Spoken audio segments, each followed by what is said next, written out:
Lords, with a House with such a deep attachment to its public duty. My Lords, the time allowed for this question has elapsed. My Lords, we now come to the fourth oral question. Lord Sarfraz. My Lords, I beg leave to ask the question standing in my name on the order paper. I call the Minister, Baroness Goldie. My Lords, the Ministry of Defence notes the content of the report. The Department holds no reports on unidentified aerial phenomena, but constantly monitors UK airspace to identify and respond to any credible threat to its integrity, and is confident in the existing measures in place to protect it. Lord Sarfraz. My Lords, for decades, people who have been concerned with UFOs have been dismissed as fantasists. But now the US Director of National Intelligence, who oversees 17 intelligence agencies, has published a report saying the data on UFOs is inconclusive. The report offers several possible explanations and does not rule out that these could be military aircraft with very advanced capabilities or even extraterrestrial phenomena. Either way, can my noble friend the Minister reassure members of the public that the Ministry of Defence takes reports of unidentified objects in our airspace very seriously, and will she consider publishing a detailed assessment of the data we hold? What I would say to my noble friend is that the MOD deals with actual threats substantiated by evidence, and the government continues to take any potential threat to the UK seriously. The Integrated Review and the Defence White Command paper published in March set out the MOD's assessment of the threats we face and how we will meet them. Thank you, Ridley. My Lords, unidentified does not mean suspicious. And does my noble friend the Minister recognise that the US report referred to says there is no clear indication that there is any non-terrestrial explanation for the 144 sightings that it specifies? And the idea that in an era of mobile phone cameras, drones and frequent travel, there could possibly be alien spaceships whizzing about undetected in our atmosphere on a regular basis is not, I think, very plausible. It's much more likely that these blurred images have boring explanations, alas. Does my noble friend agree? I think the important point, and which I wish to reassure your lordships, is that the UK air defence community detect and monitor all flying air systems 24 hours a day to provide an identified air picture as part of the UK's national security posture and our commitment to the integrity of NATO airspace. Now, that is supported by Typhoon aircraft at RAF Lossiemouth and RAF Coningsby. They're held at high readiness, ready to intercept any threat to UK airspace. Lord Brown of Ladyton. In 2008, the MOD began the process of releasing all the UFO files. And in 2009, Sir Bob Ainsworth, as Secretary of State, accepted advice, which I read short, that in more than 50 years, no UFO sighting has indicated the existence of any military threat to the UK.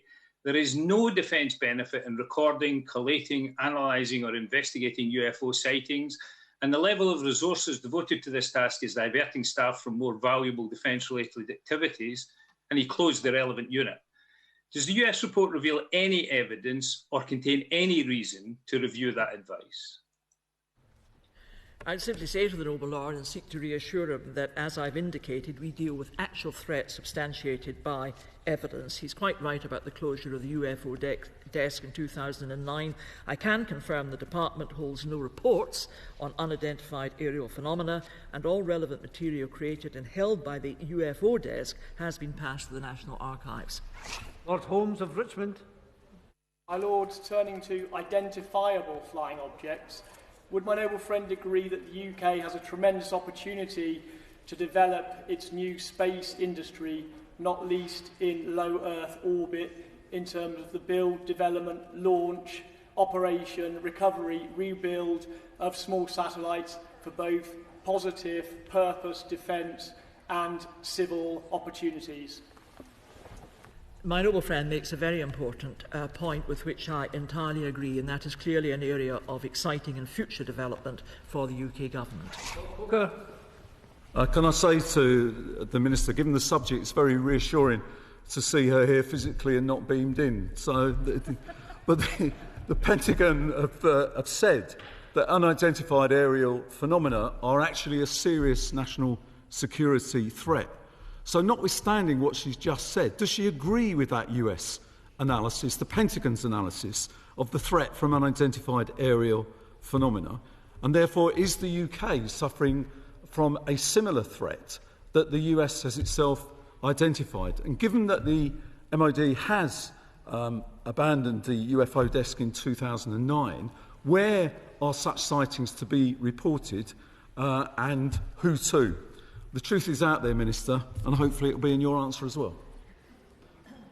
Well, I've never find veracity to this chamber on all occasions, and what I would say to the noble lord is, again, the underlying important point is the security of our air space, and I've already indicated how we address that potential threat and how we are well sustained and well provided to deal with any such potential threat. But we regard threats as having to exist in the first place. We regard them as having to be substantiated by evidence, and that's because we need to know what it is we are addressing and how best we can address it. We, of course, are aware of the US assessment. I would just say to the noble lord that the MOD has no plan. We can address it. We, of course, are aware of the US assessment. I would just say to the noble lord that the MOD has no plans to conduct its own report into UAP. Of Newport. The recent report from the United States Task Force dedicated to investigating UFOs has neither confirmed nor rejected the ideas that such sightings could indicate alien visits to Earth. I believe that Cardiff Bay is the alleged location of the Torchwood Institute, set up to deal with incidents of extraterrestrials, and indeed the Yanto Jones Shrine forms part of the tourist trail at Mermaid Key. So 7 decades after unidentified aerial phenomena first appeared on the radar, defence ministries around the world ought to know what they are. The recent report doesn't require us to accept the reality of alien visitation, but it does require us to take UFOs seriously.